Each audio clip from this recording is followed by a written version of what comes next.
नमस्कार मैत्रिणींनो, क्रांती रेसिपीजमध्ये आपले सर्वांचे स्वागत आहे। आज मी मटरची खीर बनवणार आहे। ह्या सीजनला मटर खूप स्वस्त असतात म्हणून मी करणार आहे। ह्याला तर मी उकळायला ठेवणार, धुवणार आणि छिलके काढणार त्याचे। त्यानंतर मग मॅश करायचे ते। आता इथे ठेवला आहे ड्रायफ्रूट आहे, सर्व प्रकारचे ड्रायफ्रूट आहे। हा खवा आहे, ही वेलची आहे, तूप आहे, साखर आहे, दूध आहे आणि आपल्याला इथे ग्रीन कलर ही आहे। जर तुम्हाला टाकायचं नसेल तर स्किप करू शकता। बाकी पुढची प्रोसिजर मी लवकरच दाखवते। हे पाहू शकता तुम्ही, मी हे छिलके काढते ह्याच्यामध्ये। हे बघा, हे सालं काढून टाकायचे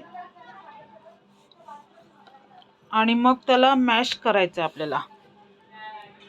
हे बघा, हे असे सालं निघाली ना की चवीला छान लागतात। तुम्ही मिक्सरमध्येही वाटू शकता सालासहित, पण मी उकळले त्यामुळे मी असंच करणार आहे।